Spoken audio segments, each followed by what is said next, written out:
You are listening to the Billy Dees podcast. We are waiting just a minute for everyone to engage the live stream. Remember, you can find the Billy Dees podcast on your favorite platform.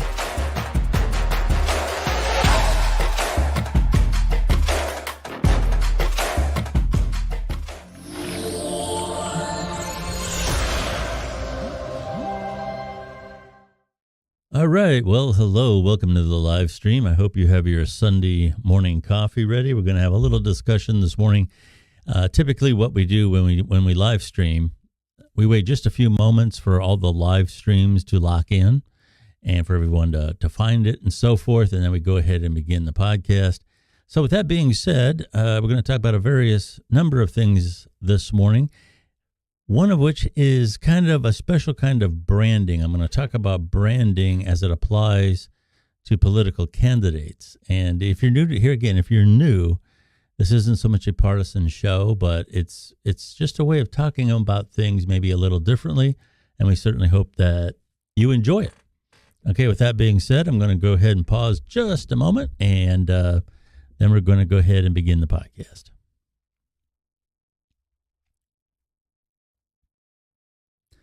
Well, all right. Welcome. I'm so glad that you are here. My name is Billy Dees, and welcome to the podcast. If you are new to the program, we are primarily an interview and a commentary podcast. Today, it's a commentary podcast, which I guess if you translate that means my opinion, which you can take it for what it's worth. You know what they say about opinions, right? Everybody's got one. We're going to be talking about branding, and in particular, branding as it relates to politics, because I got into a discussion in an X space, formerly Twitter. And if you don't know what those are, spaces are essentially audio forums, okay? And people get on there, they have a host or a co-host, a number of speakers, and any number of people in the audience, and they discuss various things. The formats can vary depending on what the host wants to do. But I go into a lot of them through the course of the week. Sometimes I just listen, sometimes I participate. And I got into a space that was an RFK Jr. Fans group, voters group. And I have to say, the RFK Junior spaces, for the most part, are very pleasant. They're handled very well.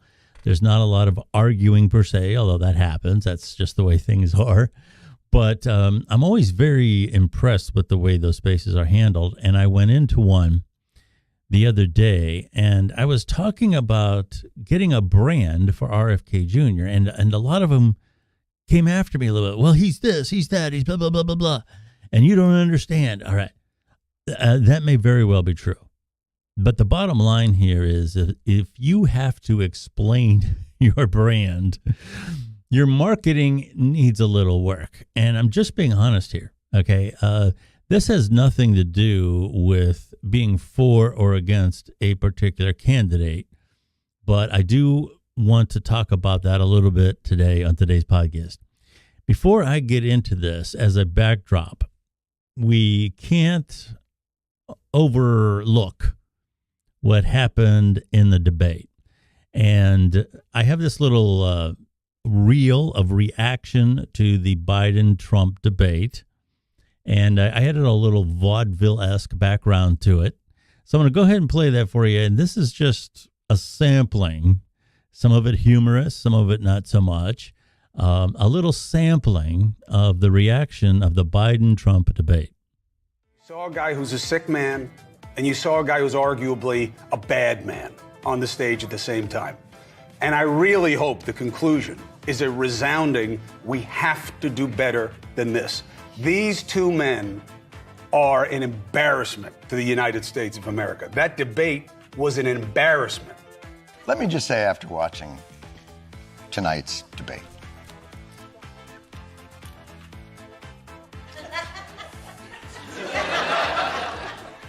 both of these men should be using performance-enhancing drugs. I'm sorry. In my view, it is over for Joe Biden. His presidential campaign came to an end tonight, whether he knows it or not.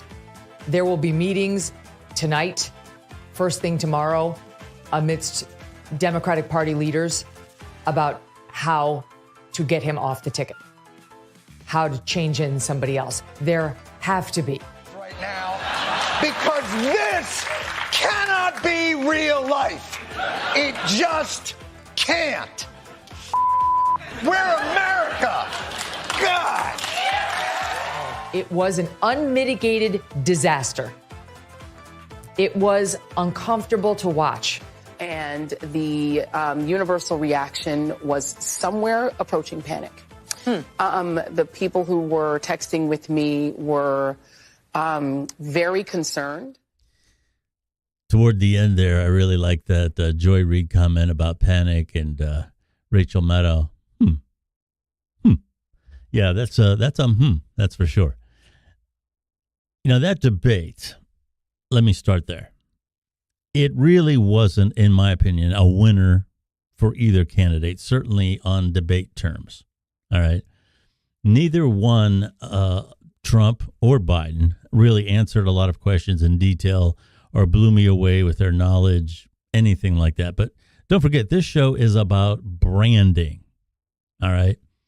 And I know that it's very often said politicians don't answer questions. They answer just enough to give an idea of what they're going to do as a politician, their general philosophy. But no, they typically don't go into a lot of detail, and there's a reason for that. If you examine that debate between Trump and Biden, it's really about shaping your brand, okay? Now, Trump, he has a given support line, okay? He doesn't have to get mired in a lot of details with his answers about questions, and some of them may be controversial. Why should he take that on? This was an opportunity for Trump to reinforce his brand. And I'm going to keep saying this. It doesn't make what I'm talking about. I'm not trying to say necessarily is right or wrong or the way things should be or what have you. But this is basically how candidates are marketed. And what Trump did was reinforce his brand. Okay. He acted very confident. Okay. Something he can do. He acted very forceful. He was very sure of himself. He tried to speak with strong words, strong inflection. And this was the brand of Trump that his followers and that his voters like. So he wasn't interested in getting mired down in a lot of details and a very technical debate. That wasn't the goal. His goal was just to come off the way that he did. Now, Biden, on the other hand, is a damaged brand. Okay. He came across, and here again, the details of what these men talked about is almost secondary to what I'm talking about. Biden's brand came off weak. Biden's brand came off confused. And Trump had some moments that weren't so great either, but this is really about Biden. This was a bad night for Biden because there have been rumors circulating for a long time about him. If you're a fan of this podcast, I have been saying for months, 6 months, 7 months, 8 months, that he was not going to be the nominee, and I'm sticking by that for the most part. There's still a chance he could be, but I don't know how that's possible. His brand right now is very damaged, and a couple months ago, I did a podcast episode, why the Democrats are on the path to defeat from a branding standpoint. And I want to stress, this was not a partisan episode. I very much talked about what they did wrong from a branding and marketing standpoint. And from the very beginning, they've had 4 years to cultivate what I would call a rock star. Bill Clinton in 1992, rock star. Barack Obama, 2008, rock star. Now, here again, people get mad at me. Those guys, we didn't like them. They did this and they did that. They weren't no rock stars. Okay, when I'm talking about a rock star, I'm not talking about somebody who did what you like or even had good policies. What I am talking about is they blew in to their campaigns, and they both were 2-term presidents. inarguable. Okay. Reagan was a rock star. Okay. And all of these individuals had a certain aura about them. They had a brand. They brought with them something that made you feel a certain way. And we're going to talk about that more in a minute. But these were all two-term presidents, okay? Reagan, Bill Clinton, and Barack Obama. And they had something more than a lot of specific answers to questions and a lot of other things. And I'm not saying that those things aren't important in a presidential campaign, because your base wants to hear them, especially in the early days. That's kind of how you form your base. And there's going to be times when, especially when you get into the general election, the nitty gritty, people are going to want to hear some policy answers to things. But even those are going to have limitations, because what it really comes down to is your brand. Now, speaking of Joe Biden's broken brand, he went on ABC News and George Stephanopoulos interviewed him. Now, I've watched this debate. I watched it when it first aired because it was taped. It was taped Friday afternoon, I believe, sometime, and then aired Friday evening. And my analysis of this and the way he came off is he didn't particularly do anything that I would say was alarming, like, oh, boy, is he with it? That didn't happen. But there was nothing that put away the concerns. All right. There was nothing there that said, oh, yeah, Joe Biden just had a bad night. That didn't happen either. So it was kind of a dud. If you were looking for something that really made him look bad, no. Did you have something that really made him look good? No, it was kind of a dud. So he's still pretty much with the impression that he left with the debate performance. Now, with that being said, I'm going to show just a clip of that interview with George Stephanopoulos, just to give you an idea of tone. What's your plan to turn the campaign around? You saw it today. How many people do you draw crowds like I drew today? You find many more enthusiastic than today?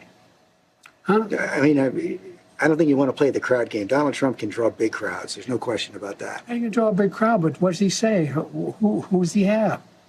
I'm the guy supposedly in trouble. I've not seen what you're proposing.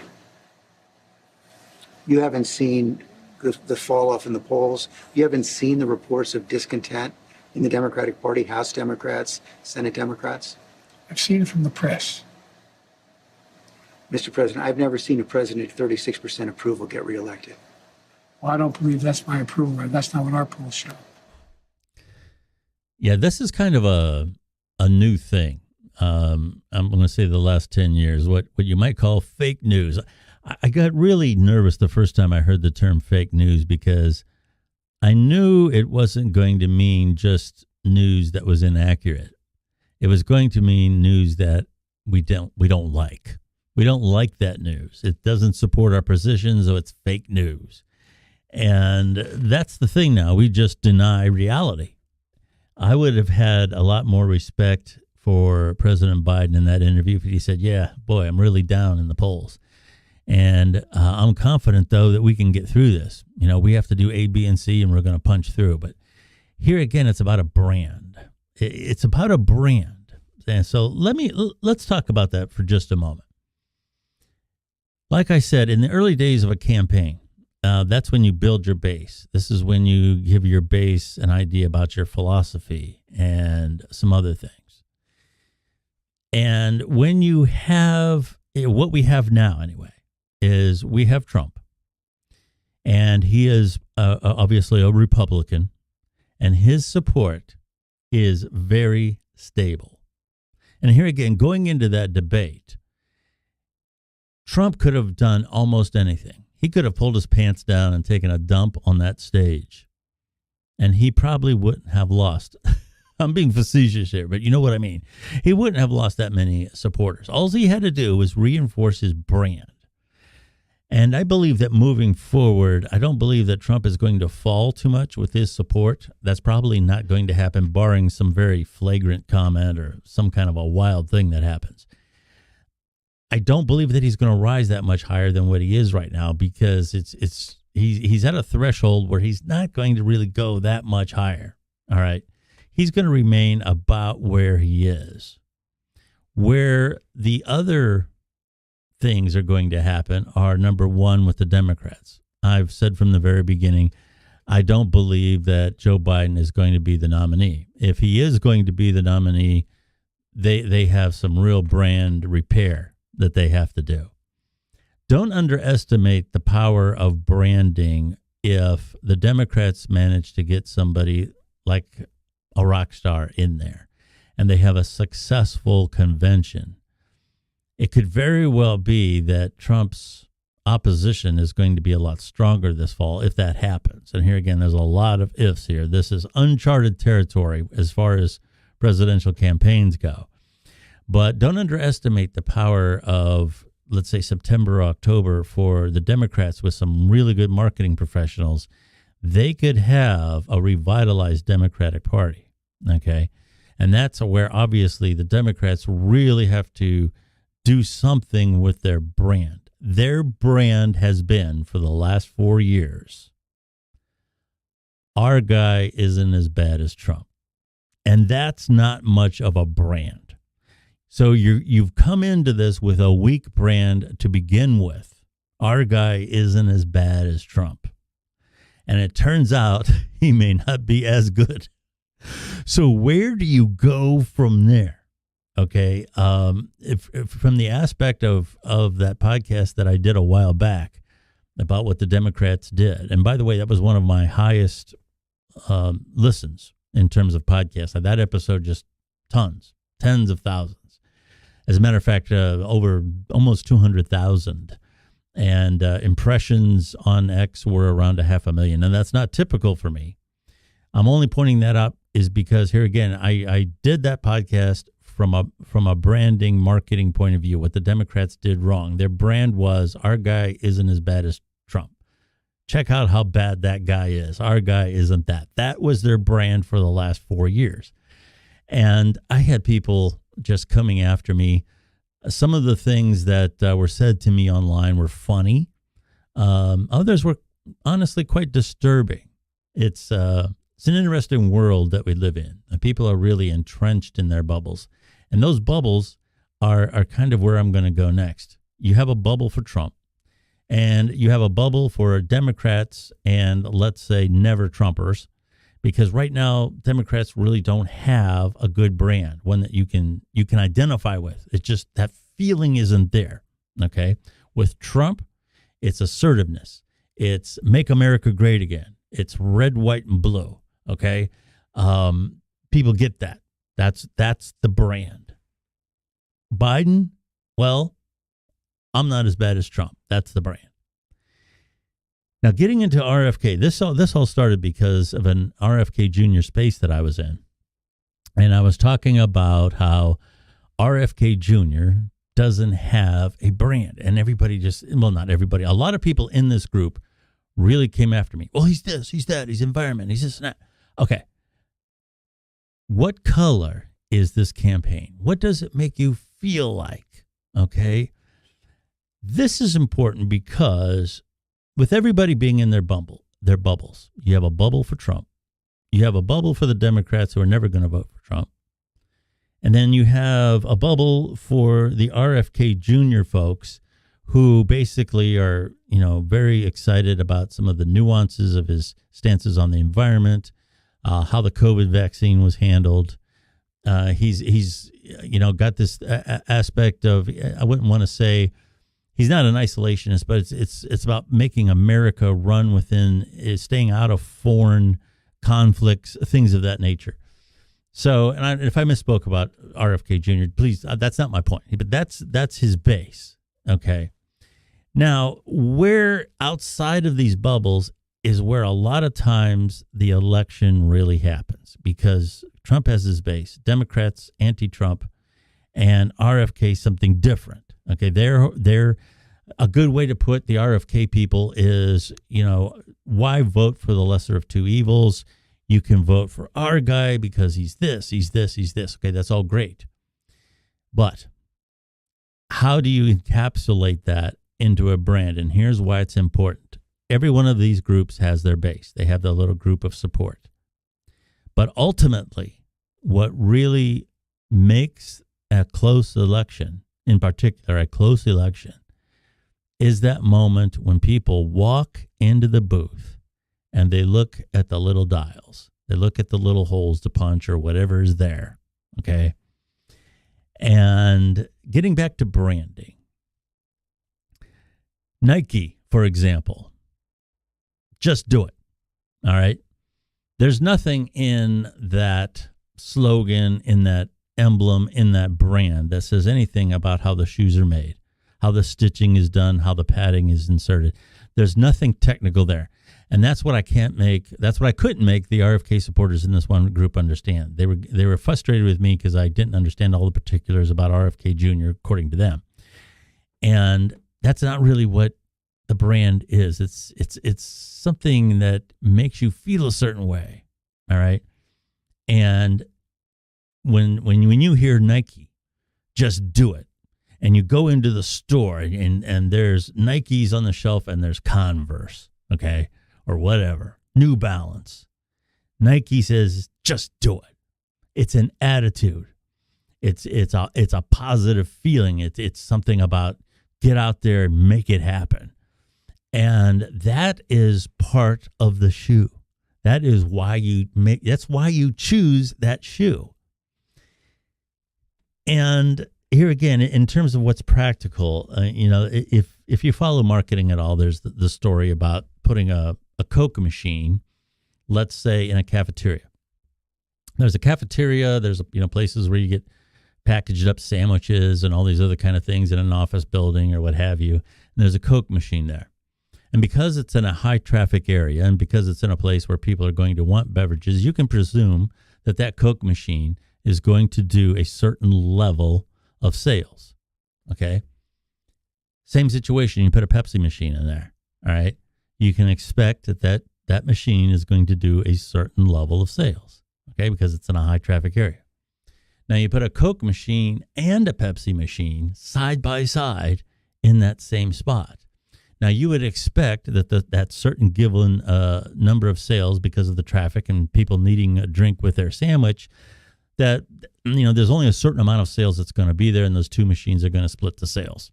That isn't generally what happens. What usually happens in these scenarios is the sales of both of them go up.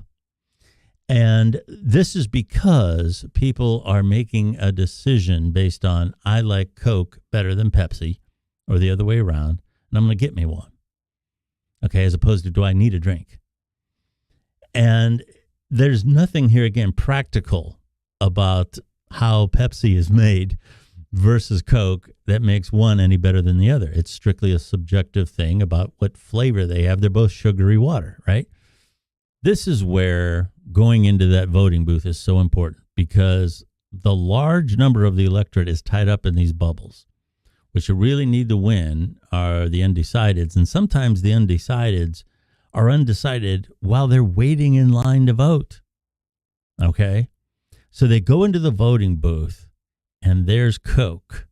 All right? And it's in red. And then you have Pepsi in white and blue and so on. And it's a matter of, I like this one better than that one. It really doesn't matter what the details are about what each of them stands for and how they're made and all that. It's just a matter of what your preference is and how you feel about them. Okay, so we have that with Trump, make America great. The Democrats still have to work a little bit. Democrats, they got a damaged brand. And like I argued, their brand has been, well, we're better than Trump. But are they even that? Okay, that's where we're at. And with RFK Jr., for the most part, doesn't have that noticeable Coke, doesn't have that Nike. He just doesn't have it yet. And I know the RFK supporters get mad at me when I say this, but quite frankly, a lot of the electorate don't even know who he is. Now, this is amazing to me because I'm of a certain age. That's what we say now. Of a certain age. I most certainly am of a certain age. And I'm Gen X. And of course, older than me, you'd be a boomer. And I have conversations with people my age and older, to my amazement, do not know who RFK Jr. is.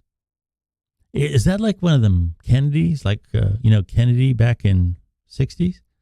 Yeah, that's RFK Sr.'s son. RFK Jr. is the son of Bobby Kennedy, who was assassinated in 1968. He is the nephew. His uncle was JFK, who, of course, was assassinated in 1963. And RFK Jr. has been running this campaign. Now, oddly enough, his support with younger people is actually pretty strong. But here again, the awareness of who he is actually relatively low. But the support he does have is mostly younger people. And this is because he has been very successful marketing himself online. This would include X, the former Twitter. He's gone on podcasts, which is very much a new media for all people, but typically that this is going to be for, I'll say, people younger than boomers. Boomers, for the most part, get their news, information, and for the most part, their entertainment from cable. So they're getting their news and information from cable news, which for the most part has not covered RFK Jr. that much. Some of the RFK Jr. supporters have theorized that this is because, the big two-party system doesn't want him involved because they're afraid he's going to take votes away from one or the other. And I would probably have to say that this is probably, I wouldn't say it's unfounded. He's, for whatever reason, CNN did not include him in the debate, and this was because for the qualifying marks, he in the polling and so on and so forth, he didn't make it. But you know what? This is a voice that needs to be heard, and I don't know why he's not getting hardly any coverage at all. And speaking of brands, he does have some brand problems. Sometimes when I run into individuals that do know who RFK Jr. is, he's a nut, isn't he? He's an anti-vaxxer.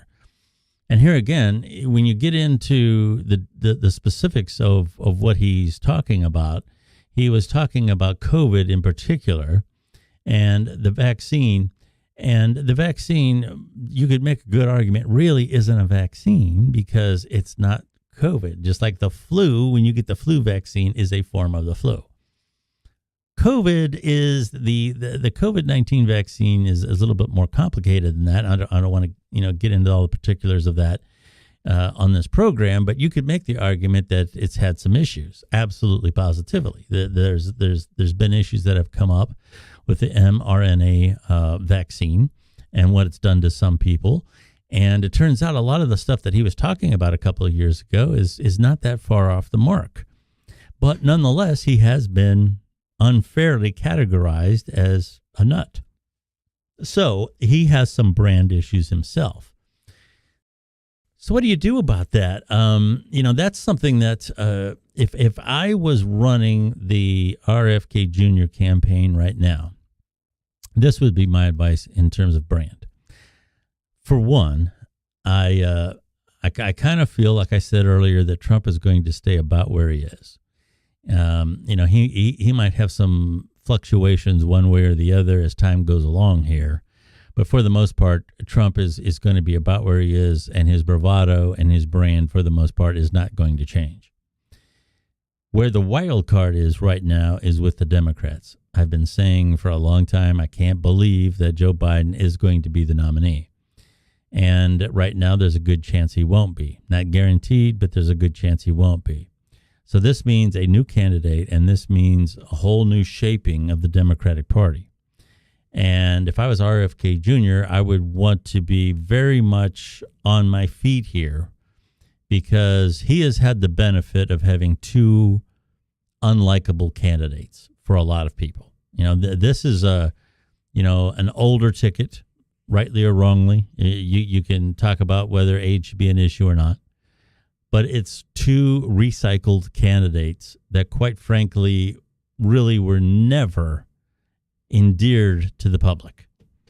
So he's had that advantage for a lot of people. Not all. I want to be clear. If you're a Biden supporter or a Trump supporter, I'm not for a moment taking away anything from the support that these candidates do have. But the broad picture is that, there isn't a candidate, a JFK here. There isn't a Lincoln here. So RFK Jr. has had the benefit of having the lesser of two evils being voted for. So that could change. Here again, don't underestimate the Democrats getting somebody in there. And we could talk about what they need to do with Kamala and all that. And I hear again how the party is managed from that standpoint is secondary. What they come up with in the end could be something different than our guy isn't as bad as that one. And that's something that they needed to change a long time ago. And if RFK is in that kind of a race, it could be difficult for him. Now, it could also mean an opportunity for RFK Jr. This would be a good chance for people who were voting for Biden, but now realize that Biden has issues. They still don't want to vote for Trump. This would be a good chance for RFK to really do something with his brand, to say, all right, he wouldn't have to say this literally, but the image should be, you were going to vote for Biden because you didn't like Trump. Okay, here's something new. Here's something shiny. Here's something that is you didn't anticipate. Okay, and this would be a good chance now, from a branding standpoint, for RFK to be a color. And I'm told his color is purple. All right. And this would be a good time for RFK not to have a Make America Great Again, but something different, something new, something you didn't anticipate. He's very sharp intellectually, and physically he's better than both candidates. I mean, RFK Jr. is he's jacked, I guess, if we could use that term. So you have a very vibrant 70-year-old man here, intellectually sharp, physically at the top of his game. He has a body that, a lot of 40-year-old men wish they had. So you have a very fit, vibrant, new, fresh candidate. That, for me, is the brand. That is what you have to put forth in your advertising. These long, lengthy answers that he gives, I know his supporters say, yes, this is why we love him, because he understands the issues and da-da-da. Okay, he can get that across for his core supporters. That's great. But he still has to have that brand when you walk into that voting booth and there's the buttons, all right? There's the buttons, and those buttons do not represent long, lengthy explanations, okay? What people will understand when they hit that button is vitality, something new, something fresh, something we didn't anticipate 6 months ago. This is the hot button ticket. That would be the brand for me that I would be cultivating if I was involved in that campaign. Okay. And I want to say, I love marketing. I love branding. And I love all those things. But there's a part of me that I kind of feel sad that it's really coming down to putting a label on something that's going to make people vote for one brand of sugar water over another. It shouldn't be that way. I understand that. But that's how branding works, and that's how people make their choices. Toyota, for example, they have a great line of vehicles, and their upper tier models have the word Lexus on them for no other reason than to give them a different brand, to give them a different feeling. It's not anything practical about the differences in the models as you go up through the line. It's just a matter of branding it something different, so it gives you that feeling. The feeling is different when you buy a Toyota than it is when you buy a Lexus. And that's what branding is all about. And for the RFK Jr. supporters out there, I want you to know I'm on your side. I believe he's a viable candidate. I would like to have him very much a part of this election. I believe he's a voice that needs to be heard. And I know you don't like this kind of discussion about branding and making something colorful and bright and shiny. Those are words that you don't particularly like, but it is part of the reality of putting together a campaign, selling a car, selling a cola. It's just how it works. It's about a feeling, an identifiable feeling when you encounter a brand, person, idea. I'm Billy Dees. I thoroughly hope you enjoyed today's podcast. Thursday nights, don't forget, live on X, 8 p.m. Eastern Standard Time. That's 5 p.m. Pacific Standard Time. We'll be talking again about current events. Also, subscribe to the Billy Dees podcast on your favorite podcasting platform. There's no cost in subscribing to the Billy Dees podcast. We don't charge extra for behind-the-scenes material, any of that stuff. All of our social media, there's no paid subscriptions to any of it. It's absolutely free to listen to the Billy Dees podcast. And new episodes are coming out all the time. Great interviews with some great creative people. It's all there, right there on the Billy Dees podcast. I'm Billy Dees. I will talk to you again very soon.